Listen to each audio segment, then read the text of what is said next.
নমস্কার বন্ধুরা, আমার এই ছোট্ট চ্যানেলে আপনাদের সবাইকে স্বাগতম।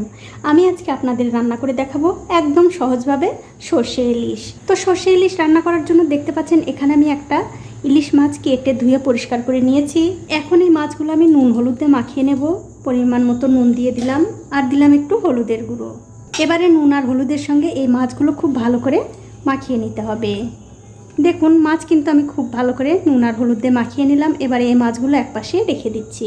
এখন একটা মিক্সিং জারে দিয়ে দিচ্ছি 1 চামচ কালো সর্ষে, আর দিয়ে দিচ্ছি 2-3 চামচ সাদা সর্ষে, দিয়ে দিচ্ছি 3-4টে কাঁচা লঙ্কা, একটুখানি নুন।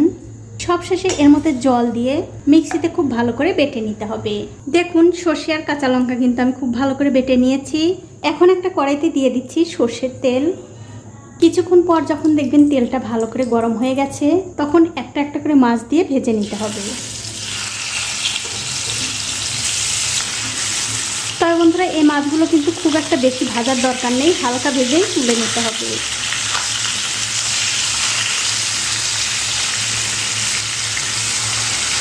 দেখুন এই মাছগুলো কিন্তু আমি ভেজে নিয়েছি, এবারে তুলে নিচ্ছি।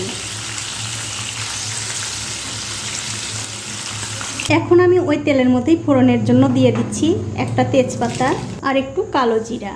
এবারে কালো জিরা আর তেজপাতা তেলের সঙ্গে একটুখানি ভেজে নিয়ে এর মধ্যে দিয়ে দিচ্ছি স্বাদ মতো নুন, একটুখানি হলুদের গুঁড়ো, আর দিয়ে দেবো 1 চামচ লঙ্কার গুঁড়ো।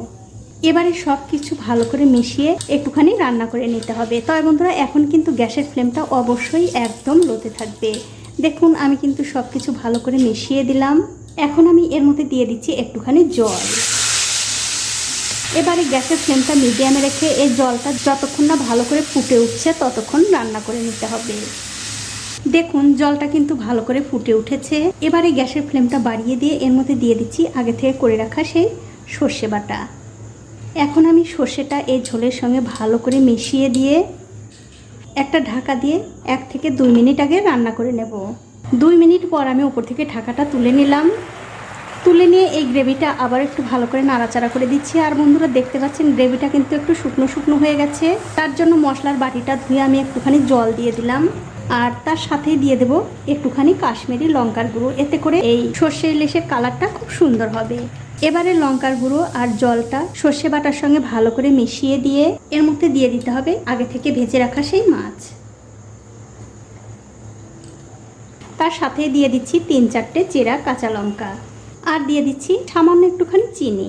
এটা কিন্তু বন্ধুরা পুরোপুরি অপশনাল, আপনারা চাইলে দেবেন, না চাইলে না দেবেন, কোনো অসুবিধা নেই।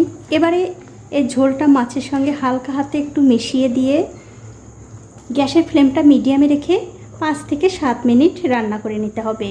7 মিনিট পর আমি ঢাকাটা উপর থেকে তুলে নিচ্ছি। আর দেখুন সর্ষে ইলিশ কিন্তু প্রায় হয়েই গেছে। এখন আমি নামানোর আগ দিয়ে এর উপর দিয়ে দিচ্ছি 1 চামচ কাঁচা সর্ষের তেল। এতে করে কিন্তু সর্ষে ইলিশের স্বাদটা আরও বেড়ে যাবে। এবারে খুবই হালকা হাতে এই তেলটা এই ইলিশের সঙ্গে মিশিয়ে দিয়ে আমি গ্যাসের ফ্লেমটা বন্ধ করে দেব। তো এই দেখুন বন্ধুরা হয়ে গেছে আমার সর্ষে ইলিশ রান্না করা। এইভাবে সর্ষে ইলিশ রান্না করে কিন্তু আপনারা গরম গরম ভাতের সঙ্গে খেয়ে দেখতে পারেন, খেতে কিন্তু অসাধারণ লাগে। তো বন্ধুরা আমার আজকের এই সর্ষে ইলিশ রান্না করা আপনাদের কেমন লেগেছে? যদি ভালো লেগেই থাকে অবশ্যই একটা লাইক, কমেন্ট আর শেয়ার করতে ভুলবেন না।